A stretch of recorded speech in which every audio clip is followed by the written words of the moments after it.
শুভ সন্ধ্যা।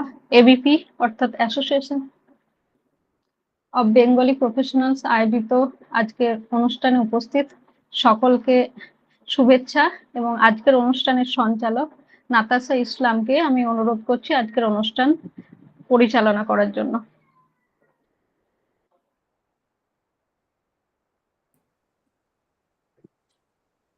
ধন্যবাদ জান্নাতি।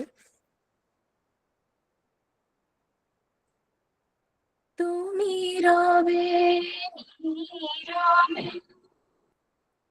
হৃদয়ে, তুমি রবে নীরবে।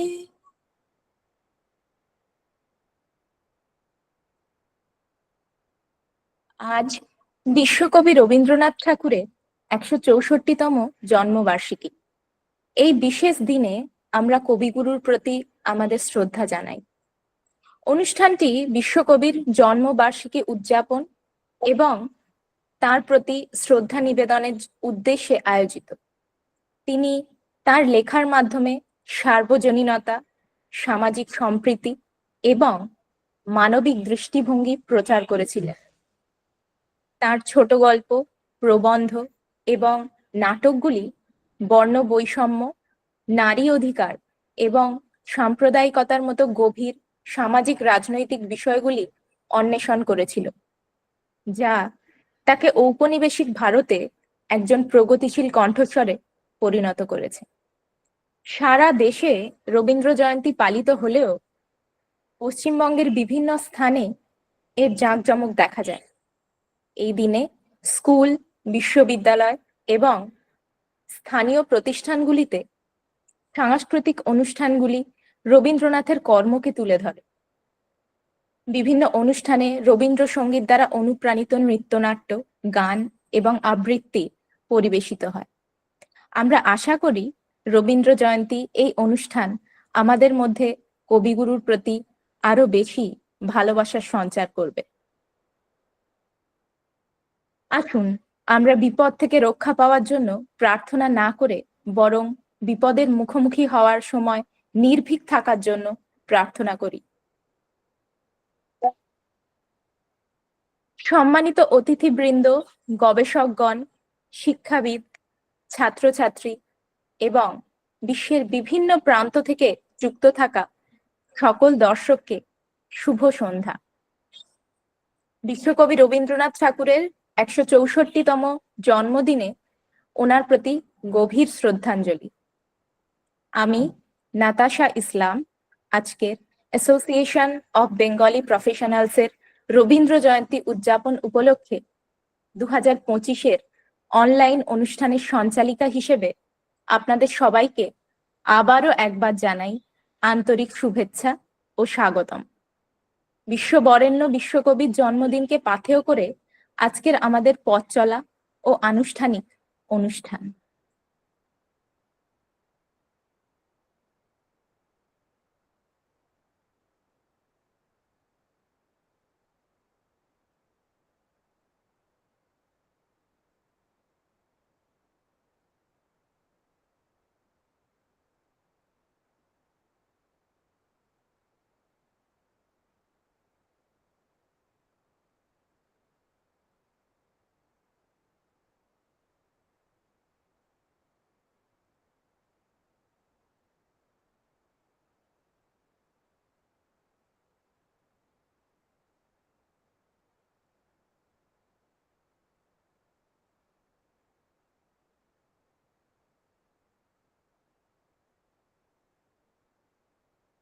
আমরা আমাদের পরবর্তী অনুষ্ঠান সূচিতে চলে যাব।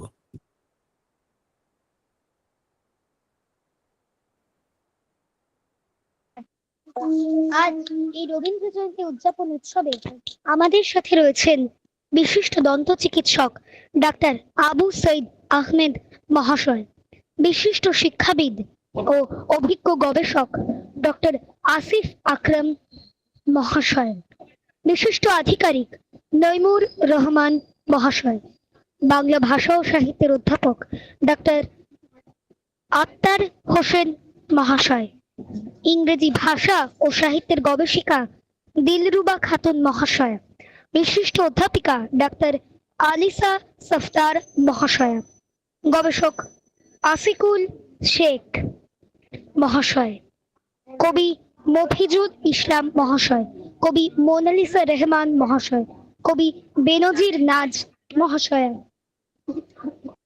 ও ডক্টর জাহির আব্বাস মহাশয় প্রমুখ।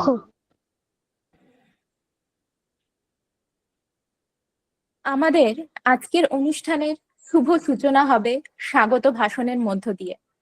আর প্রথমেই আমরা ডেকে নেব জান্নাতুন ফিরদৌস ম্যামকে আজকের অনুষ্ঠানের স্বাগত ভাষণের জন্য।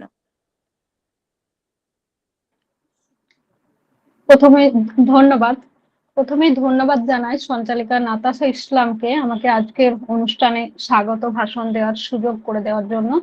আজ আমরা এখানে সমবেত হয়েছি আমাদের সকলেরই অতি প্রিয় বিশ্বকবি রবীন্দ্রনাথ ঠাকুরের 164তম জন্মবার্ষিকী উদযাপন উপলক্ষে। গভীর স্বপ্ন দেখো, কারণ প্রতিটা স্বপ্ন লক্ষ্যের আগে। সবাইকে স্বাগত জানাই এবিপির পক্ষ থেকে।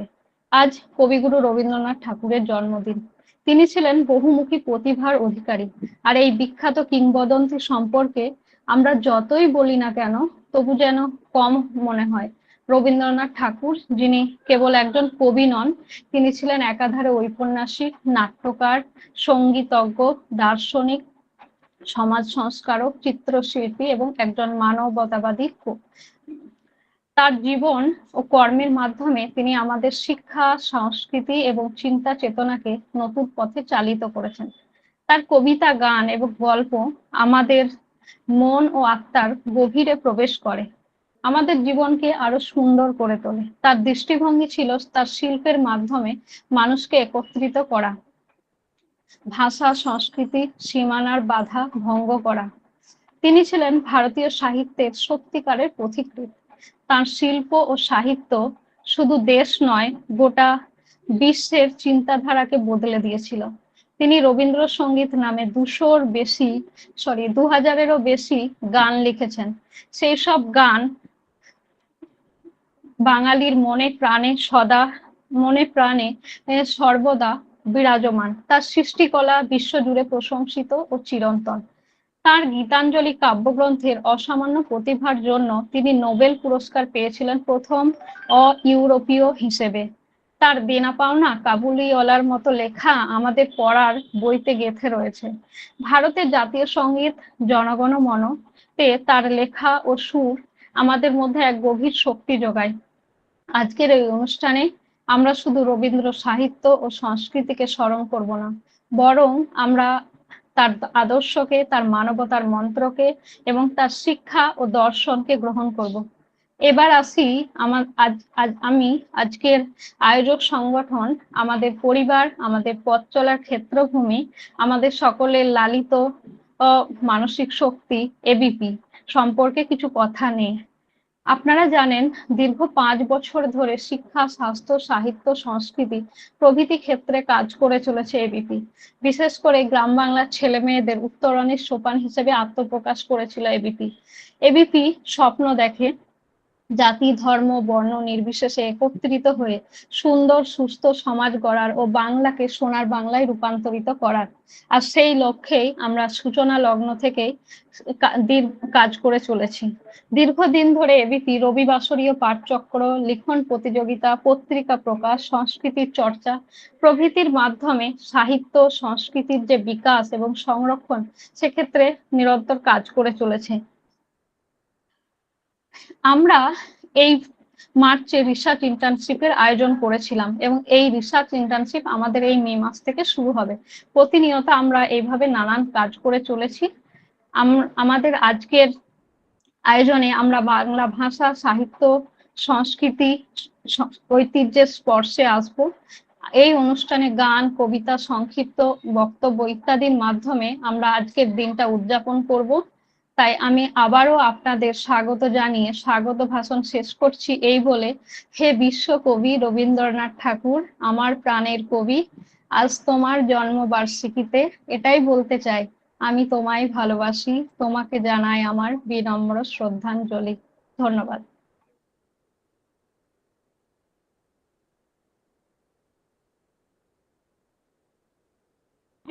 জয়ন্তী উপলক্ষে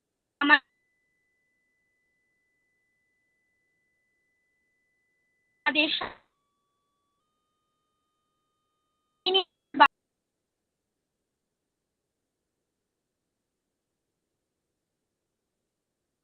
ধন্যবাদ ম্যাম, খুব সুন্দরভাবে রবীন্দ্র জয়ন্তী উপলক্ষে আমাদের সামনে উপস্থাপন করলেন। রবীন্দ্রসঙ্গীত প্রজন্মের পর প্রজন্ম ধরে অনুরণিত হচ্ছে। তিনি ভারতের জাতীয় সঙ্গীত জনগণমন এবং বাংলাদেশের আমার সোনার বাংলা রচনা করেছেন, এমনকি শ্রীলঙ্কার জাতীয় সঙ্গীতকেও প্রভাবিত করেছেন। তার কাজ সত্যিই সীমানা ছাড়িয়ে গেছে এবং একটি বিশ্বব্যাপী মানবতাবাদী দৃষ্টিভঙ্গির প্রতিনিধিত্ব করেছে। এখন আমি ডেকে নেব মিতা হালদারকে আজকের এই অনুষ্ঠানে অর্থাৎ রবীন্দ্র জয়ন্তী উদযাপন উপলক্ষে উদ্বোধনী সঙ্গীত পরিবেশনার জন্য। এখন আমরা মিতা হালদারের কণ্ঠে শুনব অগ্নি বীণা বাজাও তুমি গানটি। শুভ সন্ধ্যা সবাইকে। এত সুন্দর প্ল্যাটফর্মে আমাকে অন্তর্ভুক্ত করার জন্য সমস্ত ম্যাম এবং স্যারকে আমার হার্দিক অভিনন্দন।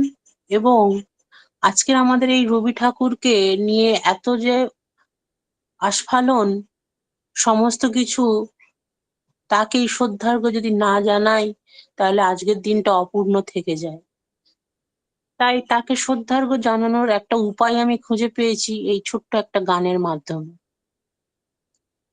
অগ্নি বীণা বাজাও তুমি কেমন করে, অগ্নি বীণা বাজাও তুমি কেমন করে, আকাশ কাঁপে তারার আলোয় গানে করে, অগ্নি বীণা বাজাও তুমি কেমন করে, তেমনি করে আপন হাতে চলে আমার বেদনাতে, নূতন সৃষ্টি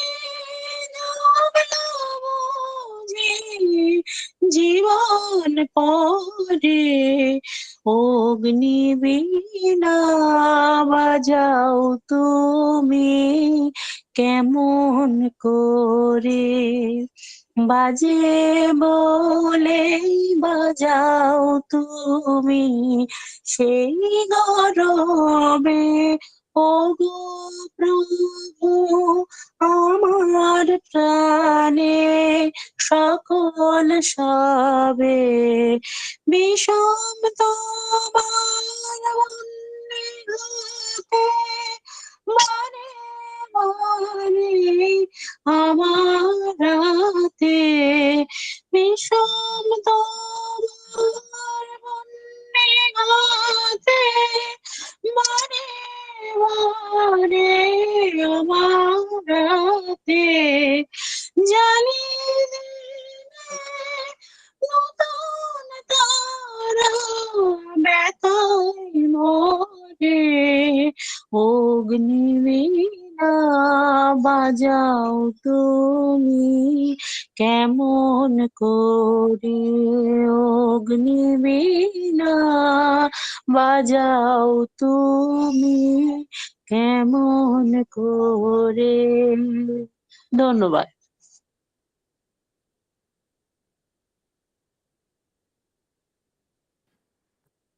ধন্যবাদ মিতা দিদি, একটি অসাধারণ রবীন্দ্রসঙ্গীত শুনলাম মিতা হালদারের কণ্ঠে।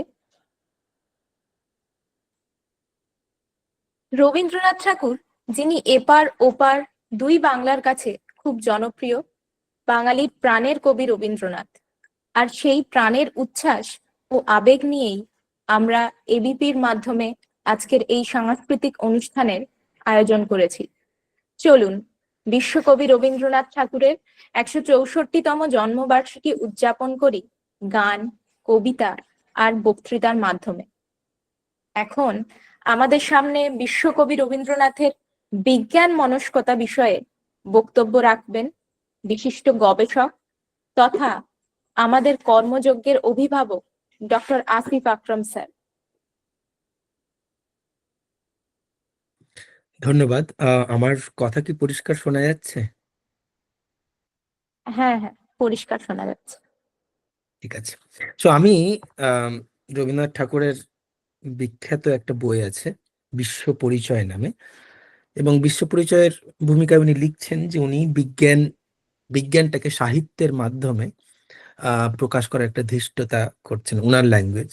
এবং অবভিয়াসলি আমরা যদি পড়ি সেখানে আমরা দেখব যে তখনকার যে বিজ্ঞান জানা ছিল সেটাকে তিনি অনেক রসবোধ দিয়ে লেখার চেষ্টা করছেন, এবং আমরা একটা উনার প্রবন্ধ পড়ব এবং তারপরে আমরা দেখব যে এখানে তিনি কিভাবে সাহিত্যের মাধ্যমে বিজ্ঞানকে তুলে ধরার চেষ্টা করেছেন।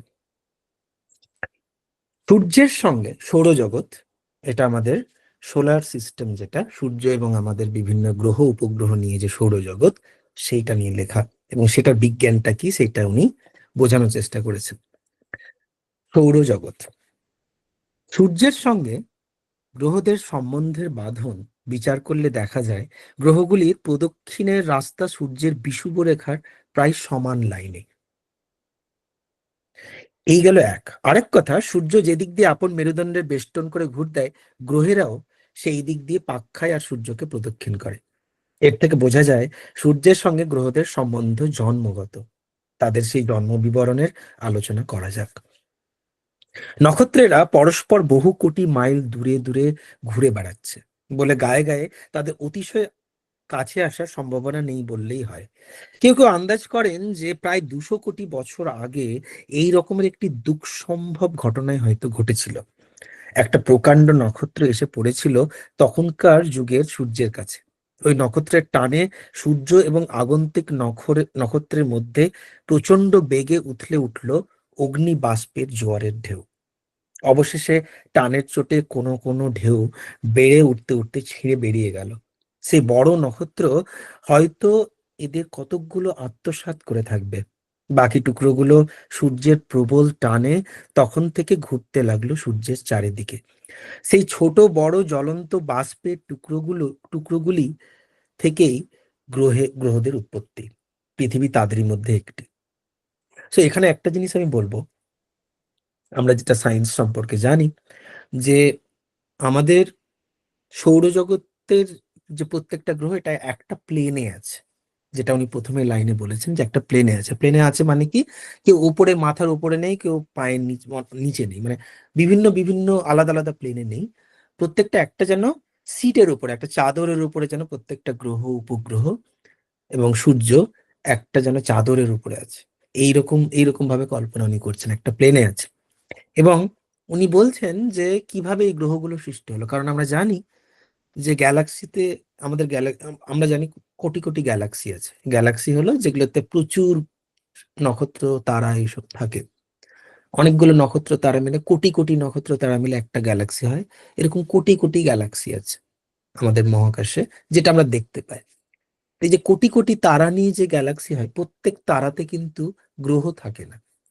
কিছু কিছু সূর্যের মতো কিছু কিছু নক্ষত্রের চারপাশে গ্রহ থাকে। বেশিরভাগ ক্ষেত্রে নক্ষত্রের চারদিকে ঘোরে, রাইট? আমরা দেখি বাইনারি স্টার বা এই ধরনের অনেক রকম সিস্টেম যেখানে বিভিন্ন নক্ষত্র একে অপরের চারিদিকে ঘুরছে। যে গ্রহের যে ব্যাপারটা, যেখানে একটা আগুনের পিণ্ড ঠান্ডা হয়ে পড়ে গ্রহে রূপান্তরিত হচ্ছে, এই ঘটনাটা বিরল তুলনামূলকভাবে। সব নক্ষত্রের ক্ষেত্রে দেখা যায় না। সূর্য সেই বিরল নক্ষত্রগুলোর মধ্যে একটা। এবং সমস্ত গ্রহতে যে প্রাণের সৃষ্টি হতে পারবে সেটাও না। সেই সব গ্রহের ক্ষেত্রে হতে পারবে যারা একটা ডিস্টেন্সে আছে, যে ডিস্টেন্সে খুব গরমও না ঠান্ডাও না, যেটা আমাদের পৃথিবী যেরকম একটা। এই জন্য বুধ গ্রহে কিন্তু প্রাণ থাকতে পারে না, বুধ শুক্রতে প্রাণ থাকতে পারে না, মঙ্গলে কিছুটা থাকতে পারে। ওই জন্য এখন মঙ্গলে যাওয়া নিয়ে কথা হচ্ছে। তো সৌরজগৎ কিভাবে সৃষ্টি হয়েছিল সেটা উনি বলতে গিয়ে বলছেন যে নিশ্চয়ই কোন একটা নক্ষত্র সূর্যের পাশ দিয়ে যাওয়ার সময় সেই আগুনের ছিটে বেরিয়ে গিয়েছিল, সেই মানে আকর্ষণে গ্র্যাভিটেশনাল অ্যাট্রাকশনের জন্য, এবং সেইটা ঘুরতে শুরু করেছিল। কোন দিকে ঘুরতে শুরু করেছিল? যেভাবে সূর্য নিজের চারদিকে ঘোরে, যেইভাবে ঘুরছে সেইভাবে সেই পিণ্ডগুলো ঘুরতে শুরু করেছিল একই দিকে, এবং তারা বিভিন্ন ডিস্টেন্সে ছিল, প্রত্যেকে কিন্তু গায়ে গায়ে লেগেছিল না, পিণ্ডগুলো ছড়িয়ে গেছিল বলে তারা কিন্তু ধাক্কা খায় না একে অপরের সাথে, right? প্রত্যেকের কক্ষপথগুলো আলাদা। সেই টুকরোগুলো থেকে গ্রহের উৎপত্তি। পৃথিবী তাদের মধ্যে একটি। এরা ক্রমশ আপন তেজ ছড়িয়ে দিয়ে ঠান্ডা হয়ে গ্রহের আকার ধারণ করেছে। আকাশে নক্ষত্রের দূরত্ব, সংখ্যা ও গতি হিসাব করে দেখা গেছে যে প্রায় 5-6 হাজার কোটি বছরে একবার মাত্র এরকম অপঘাত ঘটতেও পারে। গ্রহ সৃষ্টির এই মত মেনে নিলে বলতে হবে যে গ্রহ পরিচয়ওয়ালা নক্ষত্র সৃষ্টি এই বিশ্বে প্রায় অঘটনীয় ব্যাপার। কিন্তু ব্রহ্মাণ্ডের অণ্ড গোলকসীমা ফেঁপে উঠতে উঠতে নক্ষত্ররা ক্রমশই পরস্পর থেকে দূরে চলে যাচ্ছে, এ মত যদি স্বীকার করতে হয়, তাহলে পূর্বযুগে আকাশগোলক যখন সংকীর্ণ ছিল তখন তারাই ঠোকাঠুকি ব্যাপার সদা সর্বদা ঘটতো বলে ধরে নিতে হয়। তো উনি এখানে বলছেন যে এখন প্রত্যেকটা নক্ষত্র থেকে দূরে চলে যাচ্ছে। আমরা জানি যে মহাবিশ্বটা আস্তে আস্তে বাড়ছে, একটা গ্যালাক্সি আরেকটা গ্যালাক্সি থেকে দূরে চলে যাচ্ছে, নক্ষত্র থেকে দূরে চলে যাচ্ছে। এটা এটা ঠিক নয়। এটা ওনার তখন সায়েন্স অতটা ডেভেলপ হয়নি। যেটা হয় যে একটা গ্যালাক্সিতে বিভিন্ন নক্ষত্রগুলো আছে, সেই নক্ষত্রের মধ্যে ডিস্টেন্স খুব স্লো গতিতে বাড়তে থাকে। মেইনলি যেটা বাড়ে আমাদের, যে একটা গ্যালাক্সির সাথে আরেকটা গ্যালাক্সির ডিস্টেন্স বাড়তে থাকে, বিশেষ করে যে গ্যালাক্সিগুলো দূরে আছে। তো উনি বলছেন যে এটা এখন এরা দূরে আছে, ঠিকই আছে, কিন্তু যখন একদম শুরুতে আমরা জানি যে বিগ ব্যাং থিওরির, যে আমরা বিগ ব্যাং কসমোলজি যেটা আমরা জানি, মডার্ন কসমোলজির যে মানে প্রামাণ্য থিওরি, সেই থিওরি অনুসারে প্রথমে পুরো মহাবিশ্বে একটা গোলক পিণ্ড ছিল, ছোট্ট পিণ্ড একটা ছিল, সেখান থেকে বিশাল বিস্ফোরণের মাধ্যমে, যেটাকে আমরা ইনফ্লেশন বলি, ইনফ্লেশনের পরে বিগ ব্যাং হয়েছিল। বিগ ব্যাং হওয়ার পরে সবকিছু ছড়িয়ে যেতে থাকে। তো একদম শুরুতে বিভিন্ন নক্ষত্রগুলো একে অপরে অনেক কাছে ছিল, সেটাই উনি বলছেন। তখন এই গ্রহ সৃষ্টি হয়েছে। এখন গ্রহ সৃষ্টি হওয়ার সম্ভাবনা প্রায় নেই। এখন নতুন করে কোথাও গ্রহ সৃষ্টি হচ্ছে না। এখন নক্ষত্রগুলো ক্রমাগত একে অপর থেকে দূরে সরে যাচ্ছে। তো বলছেন কিন্তু ব্রহ্মাণ্ডের অণ্ড গোলকসীমা ফেঁপে উঠতে উঠতে নক্ষত্রের ক্রমশ পরস্পর থেকে দূরে চলে যাচ্ছে, এই মত যদি স্বীকার করতে হয়, তাহলে পূর্বযুগে আকাশগোলক যখন সংকীর্ণ ছিল তখন তারাই ঠোকাঠুকির ব্যাপার সদা সর্বদা ঘটতো বলে ধরে নিতে হয়। সেই নক্ষত্র মেলার ভিড়ের দিনে অনেক নক্ষত্রেরই ছিন্ন অংশ থেকে গ্রহের উৎপত্তির সম্ভাবনা ছিল, একথা যুক্তিসঙ্গত। যে অবস্থায় আমাদের সূর্য অন্য সূর্যের ঠেলা খেয়েছিল, সেই অবস্থাটা সেই সংকুচিত বিশ্বের দিনে এখনকার হিসেব মতো সম্ভাবনীয় ছিল না বলেই মনে করে নিতে হবে।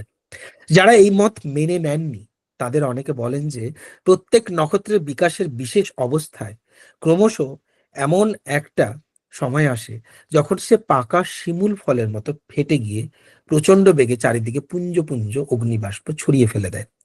কোনো কোনো নক্ষত্র থেকে হঠাৎ এরকম জ্বলন্ত গ্যাস বেরিয়ে আসতে দেখা গিয়েছে।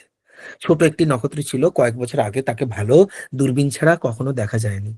একসময় হঠাৎ দীপ্তিতে সে আকাশের উজ্জ্বল নক্ষত্রদের প্রায় সমতুল্য হয়ে উঠল। আবার কয়েক মাস পরে আস্তে আস্তে তার প্রবল প্রতাপ এত ক্ষীণ হয়ে গেল যে পূর্বের মতোই তাকে দূরবীন ছাড়া দেখাই গেল না। উজ্জ্বল অবস্থায় অল্প সময়ের মধ্যে এই নক্ষত্রটি পুঞ্জ পুঞ্জ যে জ্বলন্ত বাষ্প চারিদিকে ছড়িয়ে দিয়েছে, সেইগুলি আস্তে আস্তে ঠান্ডা হয়ে জমাট বেঁধে গ্রহ উপগ্রহের সৃষ্টি ঘটাতে পারে বলে অনুমান করা অসঙ্গত নয়। এখানে একটা ছোট্ট আমি লাইন যোগ করব, সেটা হলো যে একটা নক্ষত্র জন্ম নেয়, নক্ষত্র অনেক দিন ধরে এভাবে তাপ দেয়, আলো দেয়, এবং সেটা দেয় কি করে? নিউক্লিয়ার ফিউশন বলে একটা প্রক্রিয়া হয় কেন্দ্রে। সেখানে হাইড্রোজেন গুলো মিলে মিলে হিলিয়াম তৈরি হয়, এবং এই নিউক্লিয়ার ফিউশনে যে মাসের ডিফারেন্সটা তৈরি হয়, 4টে হাইড্রোজেন পরমাণু থেকে যখন আমরা একটা হিলিয়াম পাচ্ছি, সেখানে যে টোটাল মাসের ডিফারেন্স হচ্ছে, সেটা ইকুয়াল টু এমসি স্কয়ার, যেটা আইনস্টাইনের থিওরি। সেই অনুসারে একটা এনার্জি তৈরি হয়, শক্তি তৈরি হয়, তাপ তৈরি হয়। সেই তাপটাই কিন্তু জ্বালিয়ে রাখে আর কি, সেই তাপটাই জ্বালিয়ে রাখে। তারপরে গ্র্যাভিটি কি করছে? গ্র্যাভিটি কি করে? সংকুচিত করার চেষ্টা করে, এই তাপটা বাইরে যাওয়ার চেষ্টা করে। এই দুটোর ব্যালেন্সের মাধ্যমে একটা নক্ষত্র স্টেবল থাকে। তার মানে নক্ষত্রের আকর্ষণটা সমস্ত কিছুকে কেন্দ্রে নিয়ে যাওয়ার চেষ্টা করছে, কিন্তু বাষ্পটার চাপ বাইরে যাওয়ার চেষ্টা করছে বলে একটা ওরা ফাইনাইট সাইজে থাকে। কিন্তু এটা সবসময় চলে না, একটা সময় জ্বালানি ফুরিয়ে যায়। যখন জ্বালানি ফুরিয়ে যায় তখন এই অবস্থাটা আসে, যেটা উনি বলছেন তখন একটা বিস্ফোরণ টাইপের হয়, যে নক্ষত্রটা তখন বিস্ফোরণের পরে কিছু জ্বলন্ত অংশ বাইরে ছিটকে যায়, তারপরে আবারও সংকুচিত হতে শুরু করে। সংকুচিত হওয়ার পরে কেউ কেউ নিউটন স্টার হয়, কেউ কেউ হোয়াইট ডোয়ার্ফ হয়, কেউ কেউ ব্ল্যাক হোল হয়ে যায়। যারা বেশি ভারী নক্ষত্র তারা ব্ল্যাক হোল হয়ে যায়, আর যারা মাঝামাঝি ভারী সেগুলো নিউটন স্টার হয়ে যায়, আর যেগুলো হালকা নক্ষত্র সেগুলো হোয়াইট ডোয়ার্ফ হয়ে যায়। তো আমাদের সূর্য রেড জায়ান্ট হবে প্রথমে, বিস্ফোটিত হয়ে তারপর এটা হোয়াইট ডোয়ার্ফ হয়ে যাবে। তার মানে আমাদের সূর্যটা হলো মোটামুটি হালকা নক্ষত্র। নিউটন স্টারে শুধু নিউট্রন থাকে, ওই জন্য ওটার নাম নিউটন স্টার। ব্ল্যাক হোলের মধ্যে কিছু থাকে না, ওটা একটা কেন্দ্র, একটা বিন্দু হয়ে যায়। তো ব্ল্যাক হোলের আশেপাশে কেউ গেলে ব্ল্যাক হোলে পড়ে যায়, ওখান থেকে বেরিয়ে আসতে পারে না। সো প্রত্যেকটা নক্ষত্রের এন্ড পয়েন্টটা হলো এই তিনটের মধ্যে একটা, হোয়াইট ডোয়ার্ফ, নিউটন স্টার অথবা ব্ল্যাক হোল। তো উনি ওটাই বলছেন যে এই নক্ষত্রগুলো যখন বিস্ফোটিত হয়, একটা ছোট নক্ষত্রের উনি গল্প বলছেন যে বিস্ফোটিত হয়ে ওটা আবার ক্ষীণ হয়ে গেল। এরকম সূর্যের ক্ষেত্রে এরকম হবে, একটা বিস্ফোটিত হবে, রেড জায়ান্ট হয়ে যাবে, বড় গ্রাস করে নেবে, প্রায় বুধ শুক্র সবকে গ্রাস করে নেবে, পৃথিবীর কাছাকাছি চলে আসবে, এত বড় হয়ে যাবে। তারপরে আবার ওটা তাপ হারিয়ে সংকুচিত হতে শুরু করবে। উজ্জ্বল অবস্থায় অল্প সময়ের মধ্যে নক্ষত্রটি পুঞ্জ পুঞ্জ যে জ্বলন্ত বাষ্প চারিদিকে ছড়িয়ে দিয়েছে সেইগুলি আস্তে আস্তে ঠান্ডা হয়ে জমাট বেঁধে গ্রহ উপগ্রহের সৃষ্টি ঘটাতে পারে বলে অনুমান করা অসঙ্গত নয়। এই মত স্বীকার করলে বলতে হবে যে কোটি কোটি নক্ষত্র এই অবস্থার ভিতর দিয়ে গেছে। অতএব সৌরজগতের মতোই আপন আপন গ্রহ দলে কোটি কোটি নক্ষত্র জগৎ এই বিশ্ব পূর্ণ করে আছে। পৃথিবীর সবচেয়ে কাছে আছে যে নক্ষত্র, তারও যদি গ্রহমণ্ডলী থাকে তবে তা দেখতে হলে যত বড় দূরবীন দরকার তা আজও তৈরি হয়নি। কারো যদি প্রশ্ন থাকে এই প্রবন্ধের পরে আমরা আলোচনা করতে পারি। অল্প কিছুদিন হলো কেমব্রিজের এক তরুণ পণ্ডিত লিটলটন সৌরজগৎ সৃষ্টি সম্বন্ধে একটা নতুন নতুন মত প্রচার করেছেন। পূর্বে বলেছি আকাশে অনেক জোড়া নক্ষত্র পরস্পরকে প্রদক্ষিণ করছে। এর মতে আমাদের সূর্যেরও একটা জুড়ি ছিল, ঘুরতে ঘুরতে আর একটা ভবঘুরে জ্যোতিষ্ক এসে এই অনুচরে গায়ে পড়ে ধাক্কা মেরে তাকে অনেক দূর ছিটকে ফেলে দিয়ে চলে গেল। চলে যেতে যেতে পরস্পর আকর্ষণের জোরে মস্ত বড় একটা জ্বলন্ত বাষ্পের টানা সূত্র বের হয়ে এসেছিল, তারই ভিতর মিশিয়ে গিয়েছিল এদের উভয়ের উপাদান সামগ্রী। এই বাষ্পসূত্রের যে অংশ সূর্যের প্রবল টানে আটকা পড়ে গেল, সে বন্দি করা গ্যাসের থেকে জন্মেছে আমাদের গ্রহমণ্ডলী। এর আয়তনে ছোট বলে ঠান্ডা হয়ে আসতে দেরি করলে না। তাপ কমতে কমতে গ্যাসের টুকরোগুলো প্রথমে হলো তরল, তারপর আরো ঠান্ডা হতেই তাদের শক্ত হয়ে উঠবার দিন এলো। আমরা জানি যে তিনটে অবস্থা, কঠিন, তরল, গ্যাসীয়। আমি যদি কোনো কিছুকে টেম্পারেচার দিই, তাপ দিই, সেটা তরল হয়। আমি যদি লোহাকে যদি তাপ দিতে থাকি একটা টেম্পারেচারের পরে হাজার হাজার ডিগ্রি সেলসিয়াস টেম্পারেচারে ওটা তরল হয়ে যাবে। তারপরেও যদি আমি তাপ বাড়াতে থাকি ওটা একসময় গ্যাস হয়ে যাবে। তার থেকেও যদি তাপ বাড়ায়, সূর্যের কেন্দ্রের মতো যদি তাপ দিয়ে দিই, তখন ওটা প্লাজমা হয়ে যাবে, যেটাকে আমরা ফোর্থ অবস্থা বলি। তাপ কমতে কমতে গ্যাসের টুকরোগুলো প্রথমে হলো তরল, তারপর আরো ঠান্ডা হতেই তাদের শক্ত হয়ে উঠবার দিন হলো। এবং প্রথমে ঠান্ডা হয়ে তরল হয়েছিল, তরল মানে গ্রহগুলো তরল অবস্থার মতো ছিল, এবং তারপরে গ্যাস হয়েছিল। এবার কেউ বলতে পারে তরল হয়েছিল তাহলে ওটা পড়ে গেল না কেন? ওই যে কারণ মাস, প্রচন্ড মাস থাকার জন্য ওটাকে আটকে রেখেছিল। বলা আবশ্যক সূর্যের সমস্তটাই গ্যাস। পৃথিবীর যেসব উপাদান মাটি, ধাতু, পাথরে তৈরি, তাদের সমস্ত সূর্যের মধ্যে প্রচন্ড উত্তাপে আছে গ্যাসের অবস্থায়। বর্ণলিপি যন্ত্রের রেখাপাত থেকে তার প্রমাণ হয়ে গেছে। ক্রিটিকার অতি সূক্ষ্ম গ্যাস আবরণের কথা পূর্বেই বলা হয়েছে। সেই স্তর পেরিয়ে যত ভেতরে যাওয়া যাবে ততই দেখা যাবে ঘনতর গ্যাস এবং উষ্ণতর তাপ। সূর্যের উপরিতলের তাপ প্রায় 10,000 ফারেনহাইট ডিগ্রি মাপে। অবশেষে নিচে নামতে নামতে এমন স্তরে পৌঁছাবো যেখানে ঠাসা গ্যাসের আর স্বচ্ছতা নেই। এই জায়গার তাপ 1,50,00,000 ডিগ্রির চেয়ে বেশি। 1,50,00,000 সেলসিয়াস হবে। উনি যেটা ফারেনহাইট বলেছেন বাইরের টেম্পারেচার, ভেতরটা কিন্তু সেলসিয়াস, 1.5 কোটি ডিগ্রি সেলসিয়াস। তো দুটো ইউনিট কিন্তু এক নয়। আমি যদি ফারেনহাইটে কনভার্ট করি সেটা, তাহলে এটা 2.5 কোটির মতো হবে। অবশেষে বা 3 কোটির মতো হবে, সরি। অবশেষে কেন্দ্রে গিয়ে পাওয়া যাবে 7,20,00,000 ডিগ্রির তাপ, যেখানে সূর্যের দেহবস্তু কঠিন লোহা পাথরের চেয়ে অনেক বেশি ঘন, অথচ গ্যাসধর্মী। সূর্যের দূরত্বের কথাটা অঙ্ক দিয়ে বলবার চেষ্টা না করে একটি কাল্পনিক ব্যাখ্যা দিয়ে বলা যাক। আমাদের দেহে যেসব অনুভূতি ঘটছে, আমাদের কাছে তার খবর চালাচালির ব্যবস্থা করছে অসংখ্য স্পর্শ নারী। এই নাড়িগুলি আমাদের শরীর ব্যাপ্ত করে মিলেছে মস্তিষ্কে গিয়ে। টেলিগ্রাফের তারের মতো তাদের যোগে মস্তিষ্কে খবর আসে। আমরা জানতে পারি কোথায় পিঁপড়ে কামড়ালো, জিভে যে খাদ্য লাগলো সেটা মিষ্টি, যে দুধের বাটি হাতে তুললাম সে গরম। আমাদের শরীরটা হাওড়া থেকে বর্ধমানের মতো প্রশস্ত নয়, তাই খবর পেতে দেরি লাগে না। তবু অতি অল্প একটু সময় লাগেই। সে এতই অল্প যে তা মাপা শক্ত, কিন্তু পণ্ডিতরা তাও মেপেছেন। তারা পরীক্ষা করে স্থির করেছেন যে মানুষের শরীরের মধ্যে দৈহিক ঘটনা অনুভূতিতে পৌঁছায় সেকেন্ডে 400 ফুট বেগে। মনে করা যাক এমন একটা দৈত্য আছে, পৃথিবী থেকে হাত বাড়ালে যার হাত সূর্যে পৌঁছাতে পারে। দুঃসাহসী দৈত্যের হাত যতই শক্ত হোক, সূর্যের গা ছোঁয়া মাত্রই যাবে পুড়ে। কিন্তু পুড়ে যাওয়ার যে ক্ষতি ও যন্ত্রণা নারী যোগে সেটা টের পেতে তার লাগবে প্রায় 40 বছর। তার আগেই সে মারা যায় তো জানবেই। এখানে কি বলছেন উনি বলছেন যে আমাদের নিউরাল সিস্টেম যে আমাদের আছে, আমাদের যখন হাতে কিছু কামড়ায়, আমরা যখন গরম অনুভব করি, যাই কিছু করি, যেগুলো স্পর্শ করে যে ফিলিংস গুলো আমাদের হয়, সেগুলো মস্তিষ্কে দ্রুত আমাদের পৌঁছায়। কিন্তু সেই গতিবেগটা উনি বলছেন 400 ফুট, সেকেন্ডে 400 ফুট গতিবেগ। আমাদের উচ্চতা কত? আমাদের উচ্চতা 5 ফুট 6 ফুট, এগুলো ফ্র্যাকশন অফ সেকেন্ডে পৌঁছে যায়। তো বলছেন একটা দৈত্য যদি তার হাতটা লম্বা হতো, বিশাল লম্বা হতো, পৃথিবী থেকে লম্বা হাত, সে সূর্যে হাতটা যদি ঢুকিয়ে দিত এবং হাতটা যদি পুড়ে যেত, তাহলে ওর 40 বছর লাগতো ওর বের করতে, বুঝতে যে আমার হাতটা পুড়ে গেছে। এখানে খুব সুন্দর একটা কনসেপ্ট, রাইট? বোঝানোর জন্য যে কত দূরে আছে সূর্যটা। সূর্যের ব্যাস 8,64,000 মাইল। 110টি পৃথিবী পাশাপাশি এক সরলরেখায় রাখলে সূর্যের এক প্রান্ত থেকে অন্য প্রান্তে পৌঁছাতে পারে। সূর্যের ওজন পৃথিবীর থেকে 3,30,000 গুণ বেশি। তাই নিজের দিকে সে টান দিতে পারে সেই পরিমাণ ওজনের জোরে। এই টানের জোরে সূর্য পৃথিবীকে আপন আয়ত্তে বেঁধে রাখে, কিন্তু দৌড়ের জোরে পৃথিবী আপন স্বাতন্ত্র্য বজায় রেখেছে। এখানে ছোট্ট করে বলি, সূর্যের ওজন কিন্তু অনেক বেশি পৃথিবীর সমস্ত গ্রহের তুলনায়, এবং সেই ওজন মাস, যেটাকে আমরা ভর বলি, অ্যাকচুয়ালি ফিজিক্সের ভাষায় যেটা ভর বলি, সেই ভরের জন্য কিন্তু সমস্ত গ্রহ নক্ষত্র, উপগ্রহ সূর্যের চারদিকে ঘুরছে এই টানের জোরে। এই টানটা এতটাই স্ট্রং। গোল আলুর ঠিক মাঝখান দিয়ে উপর থেকে নিচে পর্যন্ত যদি একটা শলা চালিয়ে দেওয়া যায়, আর সেই শলাটার চারিদিকে যদি আলুটাকে ঘোরানো যায়, তাহলে সেই ঘোরা যেমন হয় সেই রকম 24 ঘন্টায় পৃথিবীর একবার করে খাওয়া। আমরা বলি পৃথিবী আপন মেরুদণ্ডের চারদিকে ঘুরছে। আমাদের শলা ফোড়া আলুটার সঙ্গে পৃথিবীর তফাৎ এই যে তার এরকম কোনো শলা নেই, মেরুদণ্ড কোনো দণ্ডই না। যে জায়গাটাতে শলা থাকতে পারতো কাল্পনিক সোজা লাইনের, সেই জায়গাটাকেই বলি মেরুদণ্ড, যেমন লাঠি। সে ঘোরে আপন মাঝখানের একটা খাড়া লাইনের চারদিকে, যে লাইনটা মনে করে নেওয়া, তার মানে নিজের অক্ষের চারদিকে ঘুরছে। তো একবার পুরো ঘুরতে 24 ঘন্টা লাগে, আর সূর্যের চারিদিকে ঘুরতে 365 দিন লাগে, যেটা 1 বছর আমরা জানি।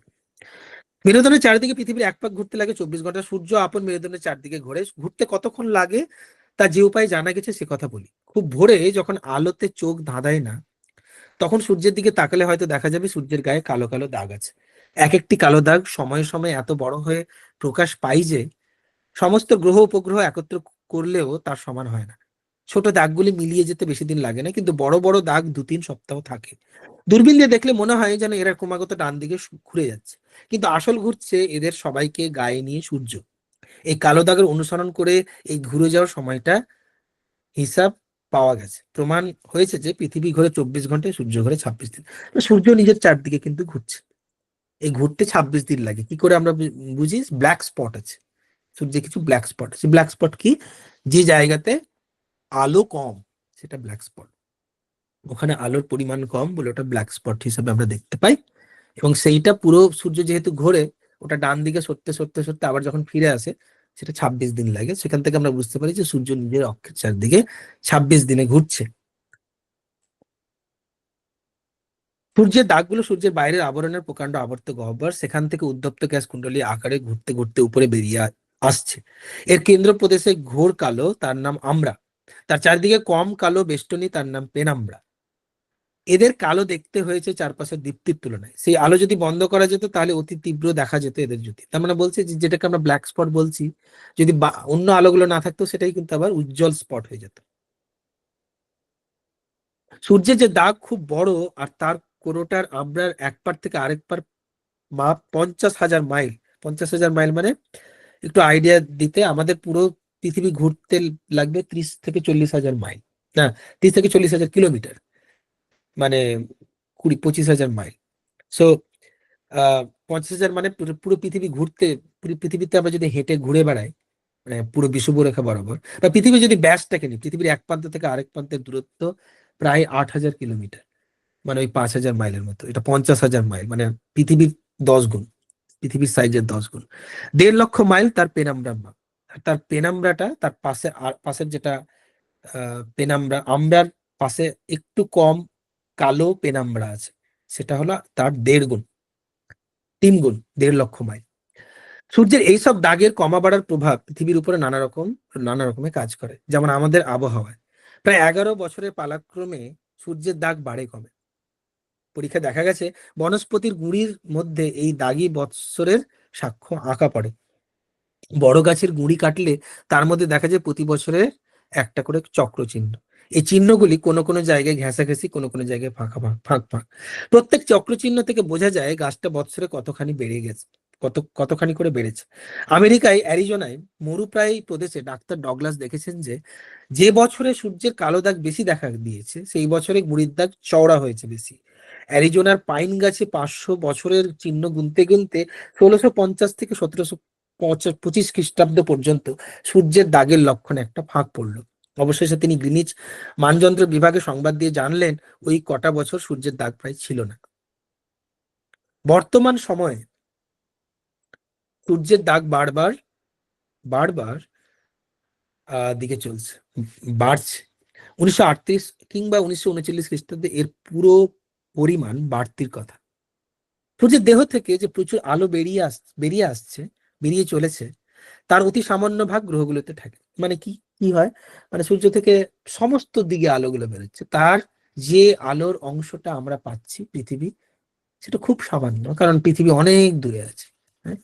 এটা টর্চের মতো ব্যাপার। টর্চের আলো যেমন যত দূরে যার ইন্টেন্সিটি কমতে থাকে, আলোর আভা কমতে থাকে, সূর্য এত দূরের থেকে আছে বলে তার আভা আমরা কম পাচ্ছি এবং বেঁচে আছি। আমরা যদি কাছে থাকতাম সূর্যের, তাহলে তার আভায় আমরা জ্বলে যেতাম।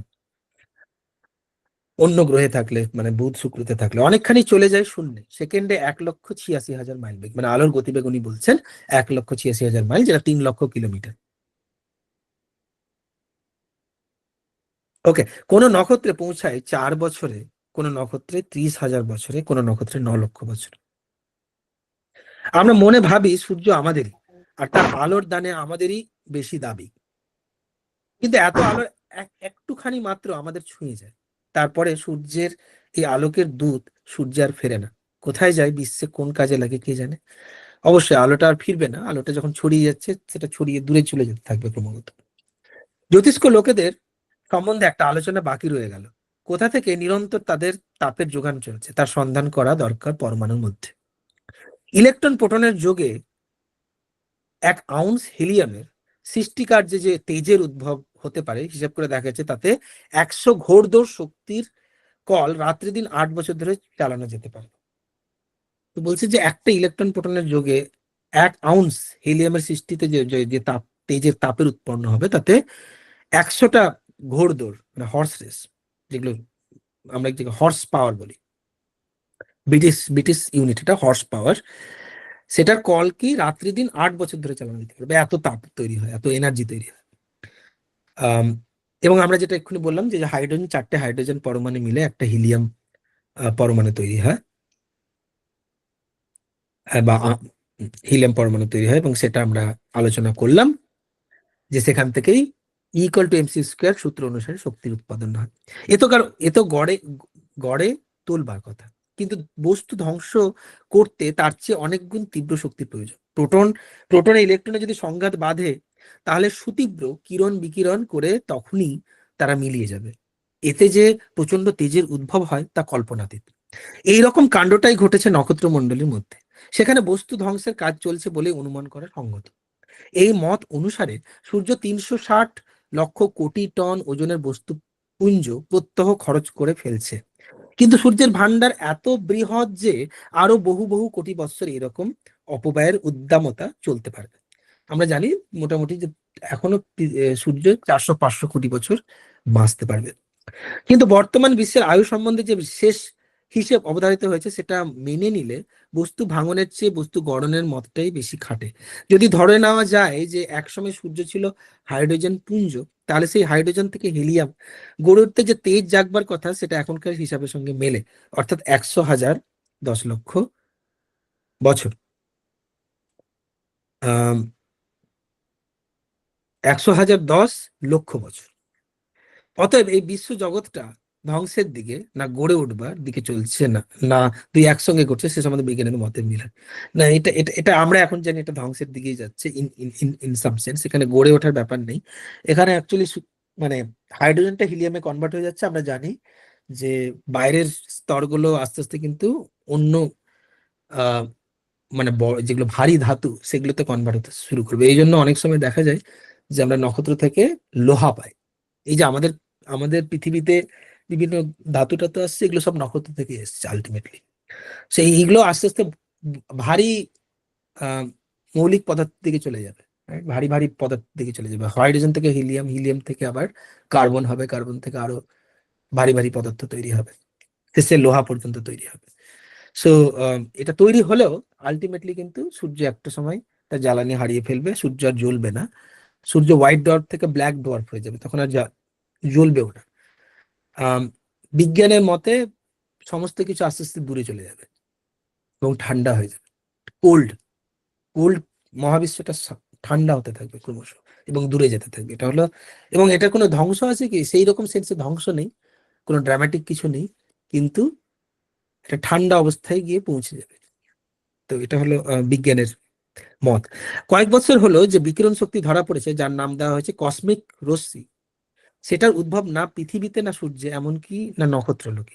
নক্ষত্র পরপারের কোনো আকাশ হতে বিশ্ব সৃষ্টির ভাঙন কিংবা গড়ন থেকে সে বেরিয়ে পড়েছে এইরকম আন্দাজ করা হয়েছে।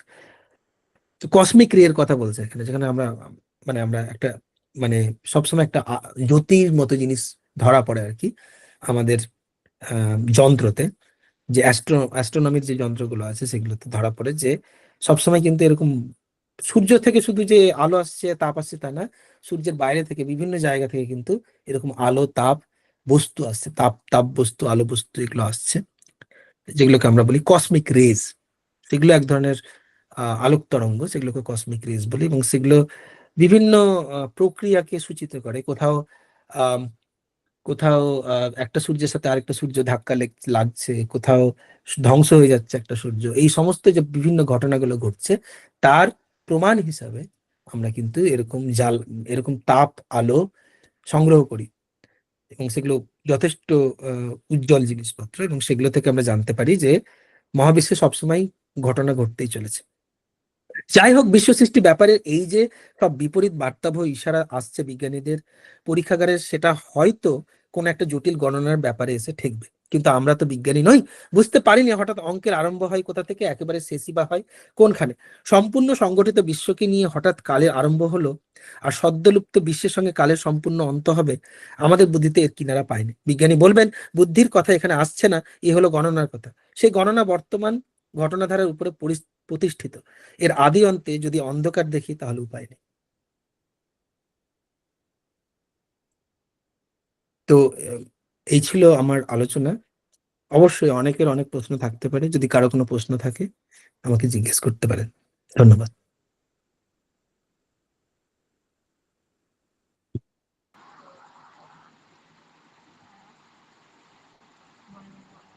ধন্যবাদ ডক্টর আসিফ আকরাম স্যার। আপনার সাধারণ জ্ঞান গরিমাপূর্ণ বক্তব্যে আমরা যেন এক লহমায় কোথায় হারিয়ে গিয়েছিলাম। সত্যি বলতে আপনার জ্ঞানের পরিধি আমাদের এইভাবেই প্রতিনিয়ত সমৃদ্ধ করে চলেছে। এখন যদি কারো কোনো প্রশ্ন থাকে স্যারের কাছে আপনারা করতে পারেন।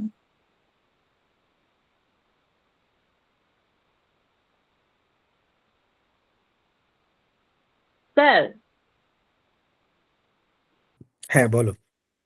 স্যার বলছি ব্ল্যাক হোল বলে যে টার্মটা রয়েছে এটা কি সূর্যকে সম্পর্কিত কোনো রিলেটেড কিছু বিষয়বস্তু? এটা হলো বড় সূর্য। যদি সূর্যটা অনেক অনেক অনেক বড় হয়, অনেক বড় হয় আর ভারী হয়, তখন সেটা যখন ধ্বংস হয়, তার যখন মৃত্যুর কাছাকাছি চলে আসে, তখন ওর একটা এক্সপ্লোশন হয়, সেটাকে আমরা বলি সুপারনোভা এক্সপ্লোশন বলি। তো ওই এক্সপ্লোশনের মাধ্যমে সেটা তখন আবার সংকুচিত হতে শুরু করে, কারণ তার তাপটা হারিয়ে যায়। তখন সে কি করে, তখন গ্র্যাভিটির যে আকর্ষণের ফলে, মানে কেন্দ্রের আকর্ষণের ফলে ওটা সংকুচিত হতে শুরু করে। তো খুব ভারী হলে সংকোচনটা এতটাই বেশি হয় যে ওকে আটকানোর কেউ থাকে না, তখন ওটা ব্ল্যাক হোলে কনভার্ট হয়ে যায়। তখন ওটা একটা বিন্দুতে চলে যায় আর কি।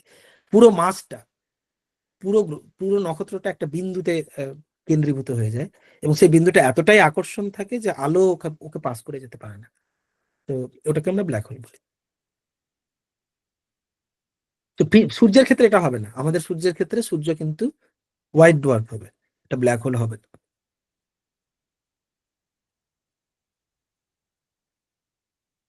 ঠিক আছে, আমরা পরবর্তী অংশে চলে যাই, নাতাশা।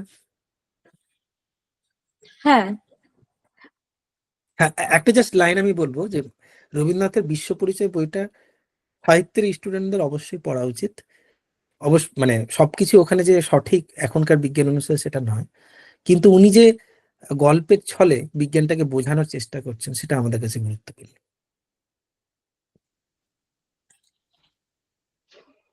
একদম। ধন্যবাদ স্যার।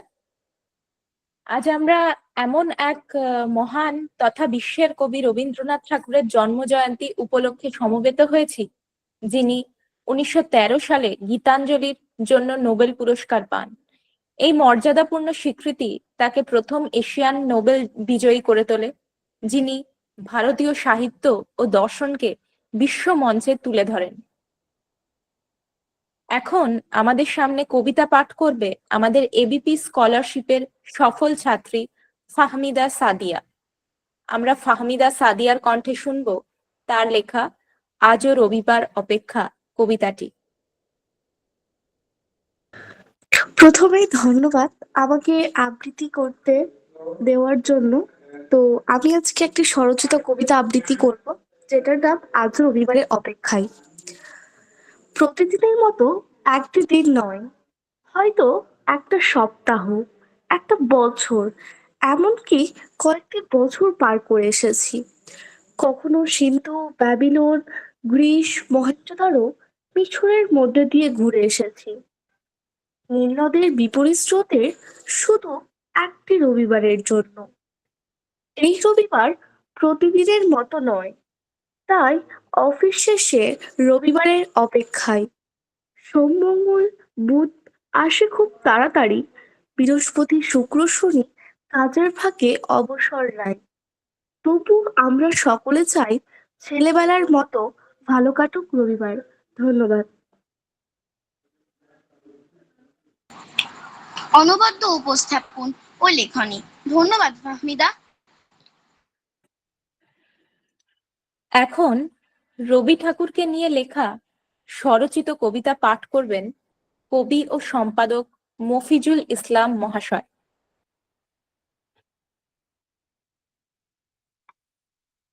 ধন্যবাদ। সারাদিনে একগুচ্ছ কর্মসূচি ছিল, আর এই অনুষ্ঠানের পরেও আরো একগুচ্ছ কর্মসূচি আছে, তাই অকারণে ভূমিকায় দীর্ঘ সময় নেব না, সরাসরি কবিতা পাঠে চলে যাই। কবিতার শিরোনাম চিরদিনের রবি। আমার রবি আলো ভরা, প্রেমে বাঁচার শেষ আশ্রয়, সুরে সুরে প্রাণে বাজে, ধ্যানে জ্ঞানে চেতনা জয়। আমার রবি গানের তরি, সুরের বন্যা বহায় সখা, প্রকৃতির বুকে রঙের ঢেউ, প্রাণের মাঝে ফোটায় রেখা। সাম্যের দীপ্তি, সংহতির বাণী, মুছে দেয় সব মলিন ছায়া।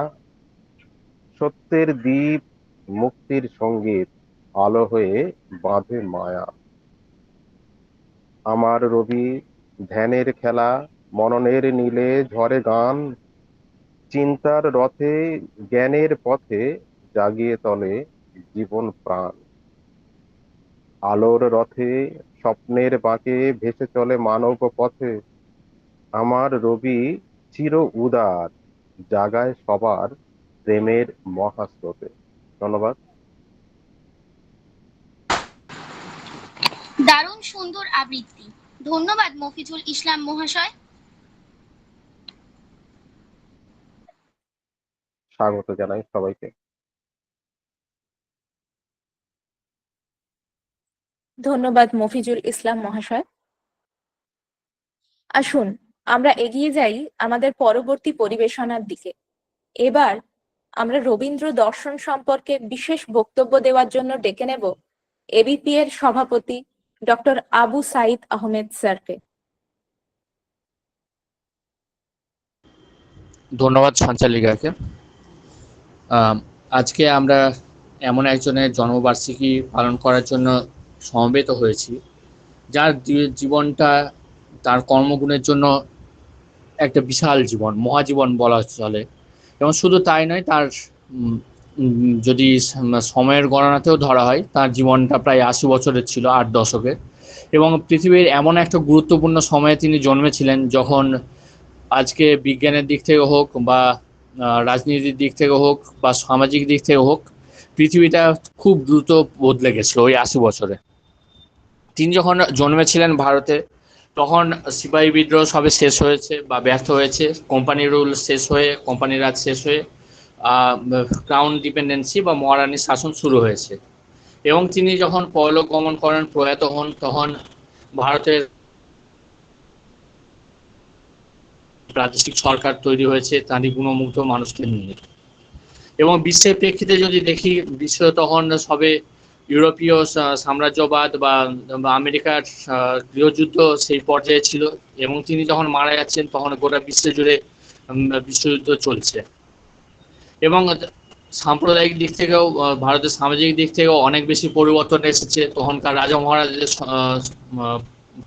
সরকার বদলে গিয়ে, সাম্রাজ্য বদলে গিয়েছে, এবং তার মৃত্যুর সময় প্রায় দেশে স্বায়ত্তশাসিত এবং গণতান্ত্রিক সরকার তৈরি করার চেষ্টা চলছে। এবং বিজ্ঞানের দিক থেকেও যদি বলি, কিছুক্ষণ আগে তার বৈজ্ঞানিক চেতনা নিয়ে প্রবন্ধ পাঠ হলো এবং আলোচনা হলো। তিনি নিজের জীবন স্মৃতিতে লিখেছেন, যখন তার সামনে কেরোসিন বাতি এলো তাদের সামনে, তাদের প্রজন্মের সামনে, তখন তার তেজ দেখে তারা অবাক হয়ে গেছিলেন। এবং তিনি যখন পৃথিবী ছেড়ে চলে যাচ্ছেন, তার নশ্বর দেহ চলে যাচ্ছে তার অবদান রেখে দিয়ে, তখন গোটা বিশ্বে প্রায় পরমাণু যুদ্ধ আশঙ্কা এবং তার মৃত্যুর কিছু ৪ বছরের মধ্যেই ভয়াবহ পরমাণু বিস্ফোরণে কেঁপে ওঠে সারা বিশ্ব। জাপানের হিরোশিমা নাগাসাকি শহর এই ঘটনাগুলো ঘটে। তো এই বিস্তারিত জীবন তার দেখেছেন এবং তার বদলে দেওয়া দেখেছেন। আজকে একটা ভয়ঙ্কর সংকটময় সময়ে আমাদের দেশ এবং আমাদের প্রতিবেশী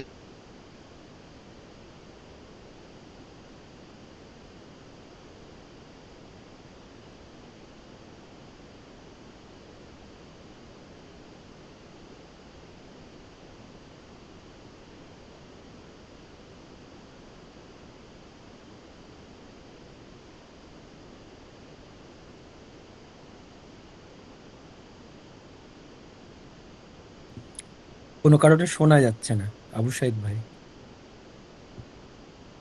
ওনার ওখানে একটু নেটওয়ার্ক ইস্যু আছে।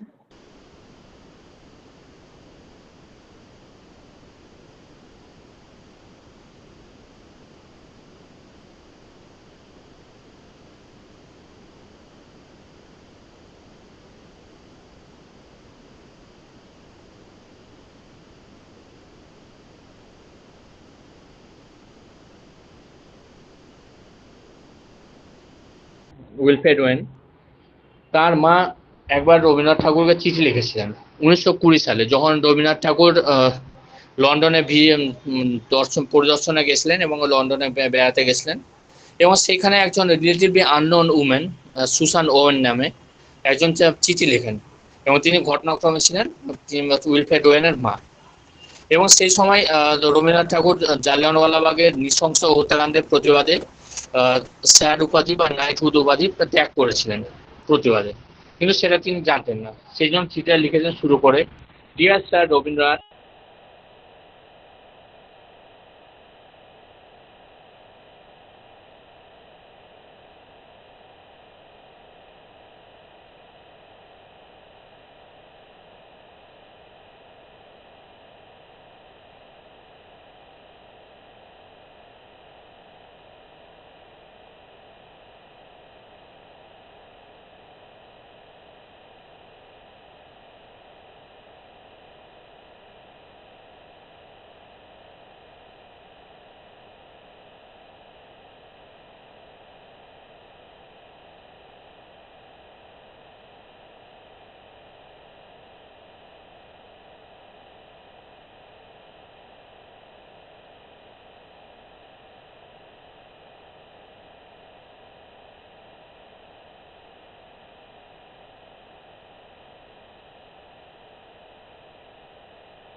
আবু সাইদ ভাইয়ের বোধহয় কিছু একটা সমস্যা হচ্ছে। আমরা উনি যদি আসতে পারে এক্ষুনি তাহলে কন্টিনিউ হবে, নাহলে আমরা অন্য পরের অংশে চলে যাব।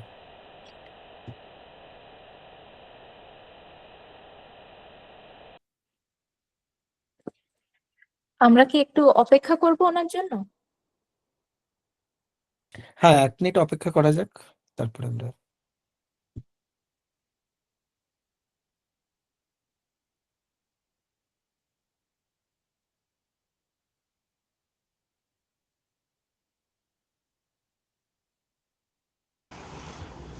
হ্যাঁ, নেটওয়ার্ক সমস্যার জন্য বা বিঘ্ন করার জন্য দুঃখিত।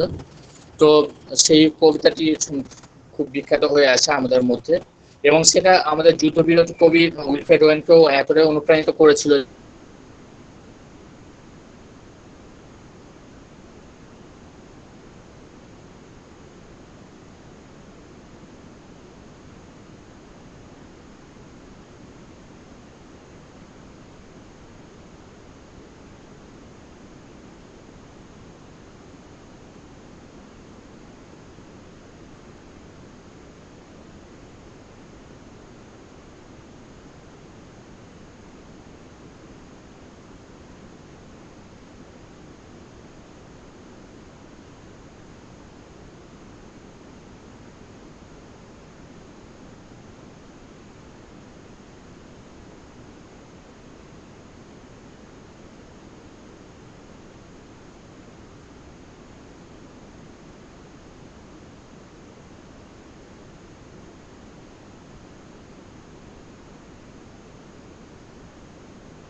তো শুনতে পাওয়া যাচ্ছে না, কিছু একটা সমস্যা হচ্ছে।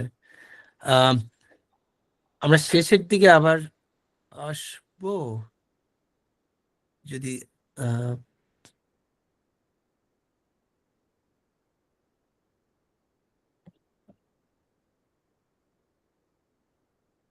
নাতাশা, আমরা পরবর্তী অংশে চলে যাই, ওনার কাছে আবার পরে আমরা ফেরত আসবো। আমরা খুবই দুঃখিত যে নেটওয়ার্ক প্রবলেমের জন্য কোনো কারণে শোনা যাচ্ছে না। ডক্টর আবু সাইদ আহমেদের কাছে আমরা আবার পরে আসব।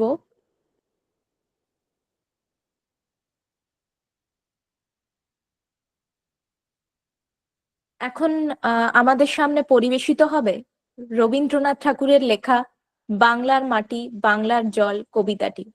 পরিবেশনায় থাকছে মিশা গাজী। মিশা গাজী এবিপি স্কলারশিপের একজন সফল ছাত্রী। নমস্কার। বাংলার মাটি বাংলার জল, কবি রবীন্দ্রনাথ ঠাকুর। বাংলার মাটি বাংলার জল, বাংলার বায়ু বাংলার ফল, পুণ্য হোক পুণ্য হোক পুণ্য হোক হে ভগবান। বাংলার ঘর বাংলার হাট, বাংলার বন বাংলার মাঠ, পূর্ণ হোক পূর্ণ হোক পূর্ণ হোক হে ভগবান। বাঙালির পণ বাঙালির আশা, বাঙালির কাজ বাঙালির ভাষা, সত্য হোক সত্য হোক সত্য হোক হে ভগবান। বাঙালির প্রাণ বাঙালির মন, বাঙালির ঘরে যত ভাই বোন, এক হোক এক হোক এক হোক হে ভগবান। ধন্যবাদ। উপস্থাপনা। ধন্যবাদ মিশা।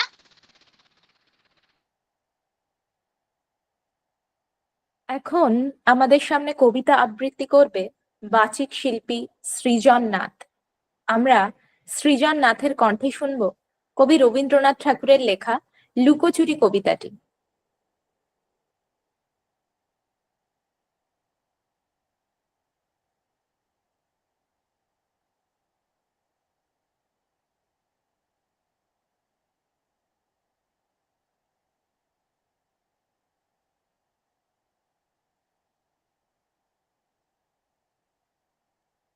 সৃজন কি আছো?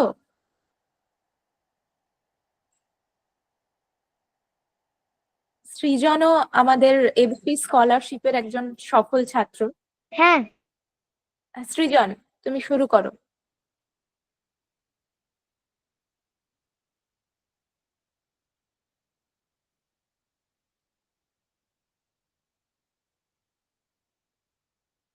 জন্মবার্ষিকী আমার শ্রদ্ধার ঘোষ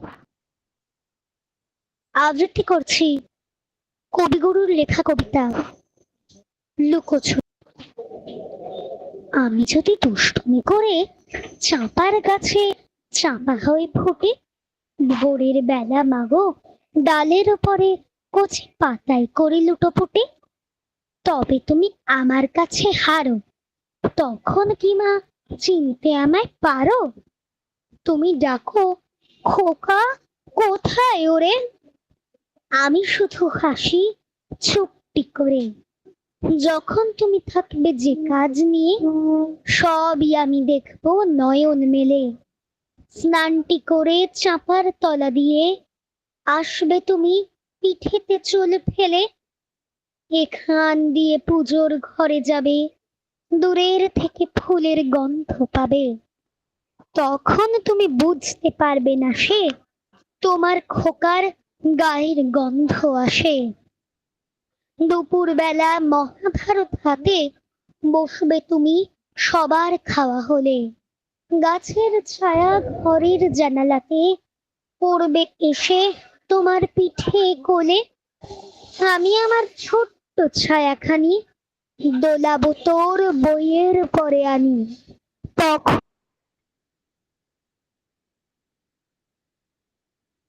খোকার ছায়া। সন্ধে বেলায় প্রদীপ খানি জেলে যখন তুমি যাবে গোয়াল ঘরে, তখন আমি ফুলের খেলা খেলে টুপ করে মা পড়ব ভুঁয়ে ঝরে।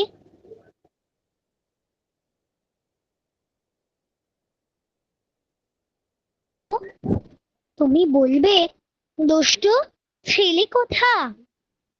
আমি বলবো বলবো না সে কথা। নমস্কার। অসাধারণ বাচনভঙ্গি। ধন্যবাদ সৃজন। এখন আমরা শুনবো আমাদের আজকের অনুষ্ঠানের সহযোগী সঞ্চালিকা তথা বাচিক শিল্পী কাজী মায়েশার কণ্ঠে উৎপল নরেন্দ্র মাইতির লেখা রবি মানে কবিতাটি। নমস্কার, আবৃত্তি করছি কবি উৎপল নরেন্দ্র মাইতির লেখা রবি মানে কবিতাটি। রবি মানে সোনালী রোদ, পূব আকাশে উঁকি, জীবন নদে প্রতিবিম্ব করে ঝিকিমিকি। রবি মানে জীবন স্মৃতি।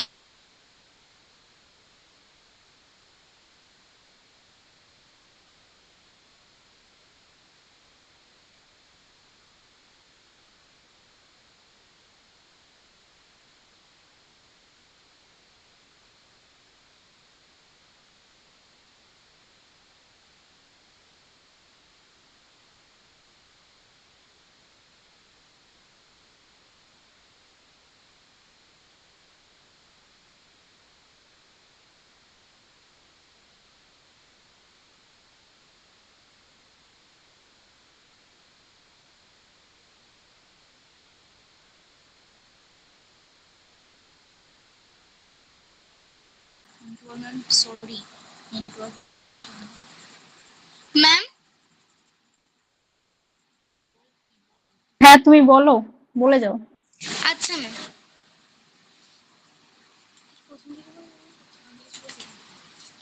ছোট্ট রবি একলা ঘরে বাইরে যাওয়া মানা।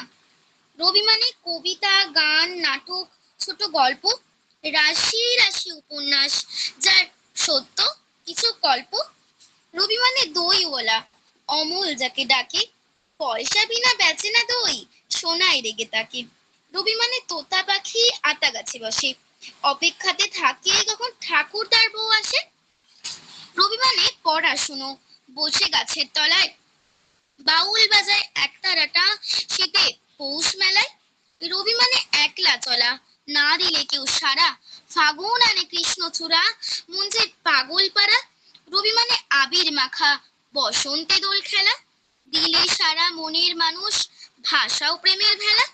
রবি মানে নাইট বর্জন, গণহত্যার বিরোধ, দেশের জন্য প্রার্থনা তার, অবধেরে দাও বোধ।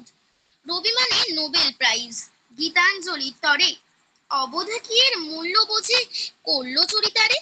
রবি মানে অথই সাগর, পাপা বড়ই কঠিন, যেদিকে যায় সীমা না পায়, কুল কিনারা বিহীন। নমস্কার।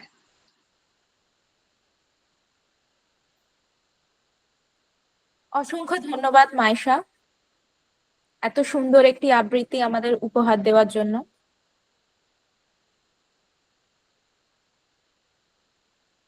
এবার আমাদের সাথে রয়েছেন কবি ও কণ্ঠশিল্পী সুমিতা চৌধুরী, তার স্বরচিত কবিতা অন্তরাত্মায় রবি ঠাকুর আবৃত্তিতে, এবং যান্ত্রিক উপস্থাপনায় থাকছেন ডক্টর আসিফ আকরাম স্যার।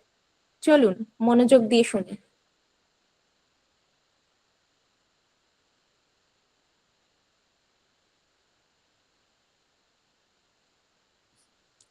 শোনা যাচ্ছে? হ্যাঁ, শোনা যাচ্ছে। নমস্কার, আমি সুমিতা চৌধুরী, লিলুয়া হাওড়া থেকে। রবি ঠাকুরের জন্মদিনের পূর্ণ লগ্নে এবিপির তরফ থেকে 25শে বৈশাখের অনুষ্ঠানে আমার স্বরচিত কবিতা পাঠ নিয়ে আপনাদের সামনে উপস্থিত হয়েছি। আমার স্বরচিত কবিতার নাম অন্তরাত্মার রবি ঠাকুর। সেই শৈশবে সহজ পাঠের সূত্রে প্রথম পরিচয়, তোমার সৃষ্টির ছন্দে আবেগে দুলেছিল কতই। শৈশবের সারল্যে তখনই হয়েছিলে যে কত আপন, নক্ষত্রলোকের হয়েও তোমায় আপনার করে পেয়েছে মন সততই। ক্রমে ক্রমে গড়িয়েছে যত জীবনের বেলা, হয়েছে তোমার সনে আমার আত্মপরিচয়। প্রতিটি ক্ষণে প্রতিটি ক্ষেত্রে মিশে গেছো তুমি আমার যাপনে। তোমার সকল কাব্য রচনা সৃষ্টি কথায় হতবাক হয়েছে এরই আজও তোমার সৃষ্টির শরীরে। একই অঙ্গে কত বিভিন্নতা তাতে করে বিরাজ, নিত্যদিনের প্রতিটি ক্ষণে সে নিত্য রূপ বদলায়। আজও তাই তুমি চিরনবীন, চির প্রাসঙ্গিক, যেন রাজাধিরাজ। রাজা হয়েও কতই না সবার মনের কাছের, প্রেম পূজা অর্ঘ্য হয়ে রয়েছে প্রতিটি অন্তরে। যাকে ছোঁয়া যায় মনের স্পর্শে, বলা যায় আপন ব্যথা, যে উষ্ণ আবেগে বাস করে সবার মনের ঘরে, সেই তো তুমি, যে বহু দূরের হয়েও মনের কাছের। বৈশাখ শ্রাবণ কি কোনো দিনক্ষণ লাগে না যার, মননে চেতনে জড়িয়ে শিকড় যার মিশেছে আত্মায়। সতত শ্রদ্ধা ভালোবাসায় বাঁধা আছে যার সনে আমার মনোবিনার তার। নমস্কার। ধন্যবাদ। কি সুন্দর পরিবেশনা, সত্যিই প্রশংসনীয়। কবি সুমিতা চৌধুরী ম্যাম এবং ডক্টর আসিফ আকরাম স্যার উভয়কেই ধন্যবাদ।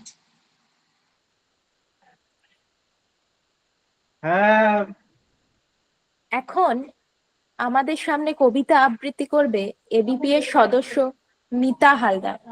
আমরা মিতা হালদারের কণ্ঠে শুনবো কবি রবীন্দ্রনাথ ঠাকুরের লেখা প্রাণ কবিতাটি।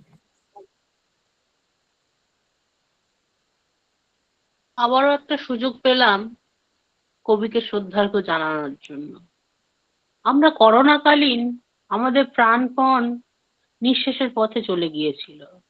তাই কবির অনুপ্রেরণা, কবির কবিতা, কবির উপন্যাসের বাক্যালাপ, সেগুলোকে যদি আমরা অনুসরণ করি, তাহলে আমাদের বাঁচার প্রেরণা জন্মায়। সেই রকম প্রেক্ষাপটকে আঙ্গিক করেই আজকের আমার কবিতা আবৃত্তি পাঠ, প্রাণ, রবীন্দ্রনাথ ঠাকুর। মরিতে চাহি না আমি সুন্দর ভুবনে, মানবের মাঝে আমি বাঁচিবারে চাই। এই সূর্য করে পুষ্পিত কাননে, জীবন্ত হৃদয় মাঝে যদি স্থান পায়। ধরায় প্রাণের খেলা চিরতরঙ্গিত, বিরহ মিলন কত হাসি অশ্রুময়। তোমাদের সুখে দুঃখে গাঁথিয়া সঙ্গীত, যদি রচিতে পারি অমর আলয়। তা যদি না পারি তবে বাঁচি যতকাল, তোমাদের মাঝে যেন লভি যেন ঠাঁই। তোমরা তুলিবে বলে সকাল বিকাল, নব নব সঙ্গীতের কুসুম ফুটাই। হাসি মুখে নিও ফুল, তারপরে হায়, ফেলে দিও ফুল যদি সে ফুলও শুকায়। নমস্কার। অসাধারণ বাচনভঙ্গি। ধন্যবাদ মিতা দিদি।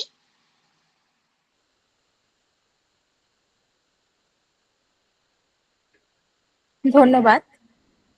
আম, এখন আমরা আবার চলে যাব ডক্টর আবু সাইদ আহমেদের কাছে। স্যার, আপনি কি আছেন?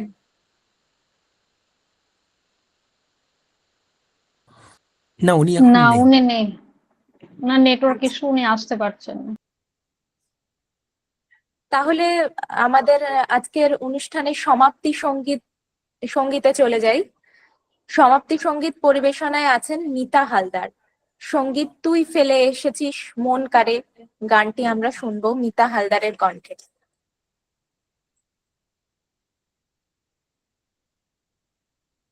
সমাপ্তি সঙ্গীতের যে শ্রদ্ধাঞ্জলি, সেই গানটিকে আঙ্গিক করে আমাদের রবি ঠাকুরকে খোঁজার এক প্রয়াস।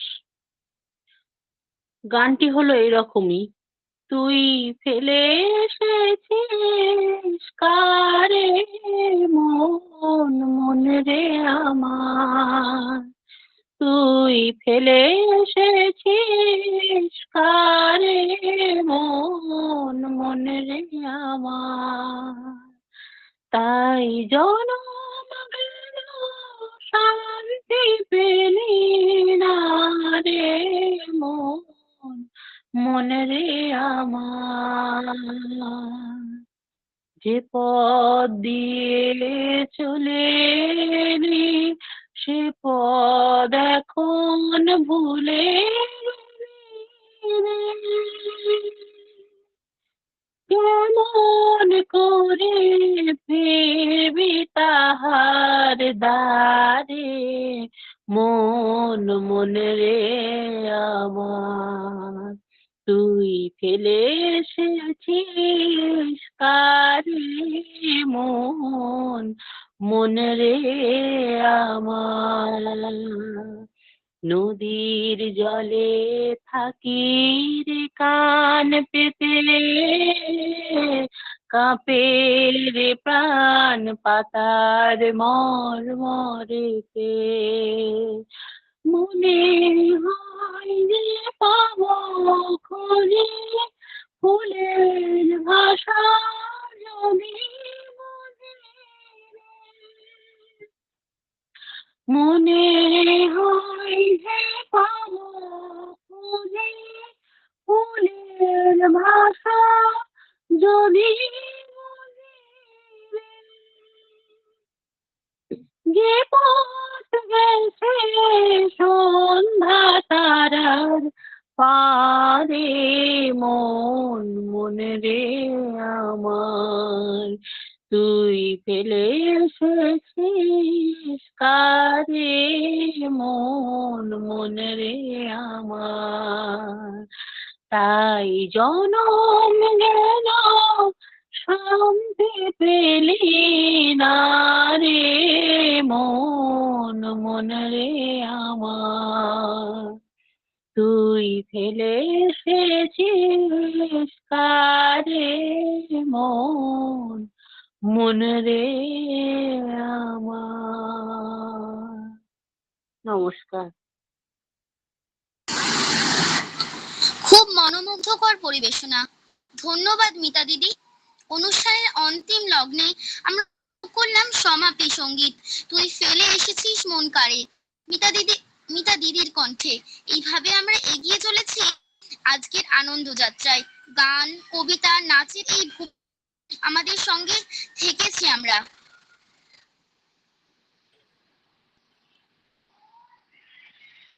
রবীন্দ্র জয়ন্তী উদযাপন করার এ এক অনন্য অনুভূতি।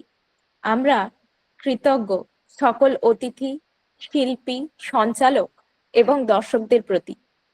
আমাদের আজকের অনুষ্ঠানের ধন্যবাদ জ্ঞাপনের জন্য ডেকে নেব আমাদের এবিপি এর অন্যতম কর্ণধার ডক্টর আসিফ আকরাম স্যারকে।